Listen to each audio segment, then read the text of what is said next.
Today is Friday, November 20. I'm Pastor Michael, and this is Wilderness Wanderings.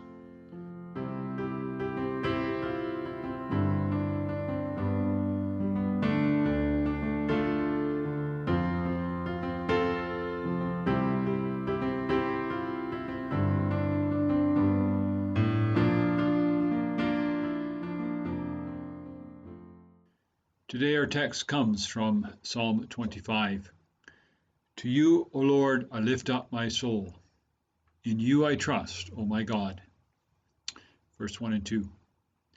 As I have said before, the Psalms of the Old Testament are the church's prayer book. At least they should be. I don't mean that we should only use these prayers, but that we should allow these Psalms to teach us how to pray. They will help us learn how to pray the Lord's Prayer, which begins, Our Father who is in heaven.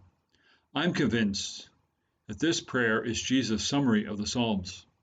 Many Psalms come out of the depths of broken, harassed, or desperate hearts.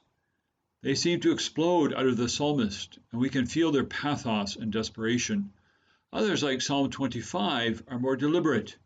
They have been brooded over and carefully put together. This psalm has 22 verses. It is an acrostic, which means that each verse begins with a successive letter of the Hebrew alphabet.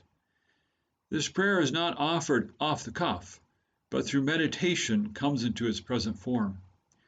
We often think that praying needs to be spontaneous.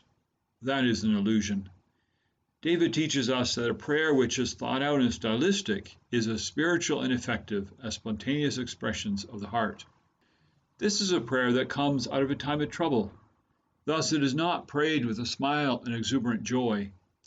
In his season of anguish, David explores for himself what it means to lift up his soul to the Lord. When I think of lifting up my soul to the Lord, I think of joyful singing of God's people in worship. But David teaches me, even when I am discouraged, I need and can lift up my soul to the Lord.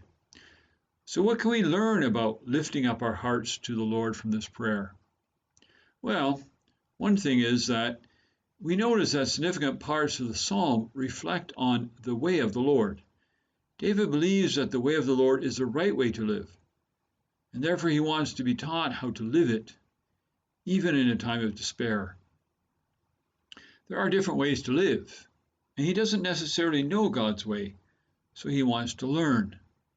Of course, he has the law of Moses, as we have the Bible, but many situations arise when there is no clear path. We need to learn through the Scriptures, by the teaching of the Spirit, and the help of the Christian community, how to follow God.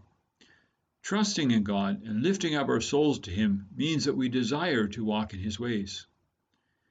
This, of course, leads David, and it should lead us, to the recognition that we have not always followed God's ways.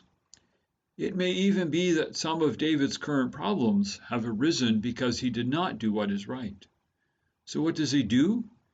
Does he try to hide this reality? No. He confesses it and asks the Lord to forgive. Forgiveness is possible because in His love, the Lord always forgives.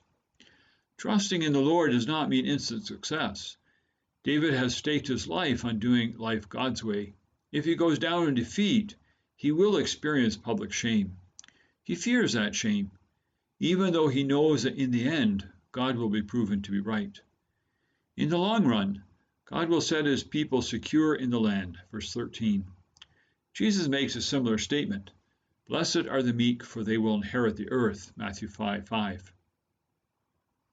With so many other things in the Bible, we recognize this may not happen until the new heavens and the new earth.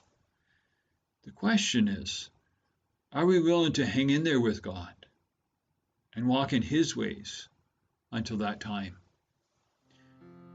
As you journey on, go with the blessing of God. May the peace of the Lord Christ go with you wherever He may send you. May He guide you through the wilderness, protect you through the storm. May your day end with rejoicing at the wonders He has shown you. May you rest in His provision as He brings night and then new dawn.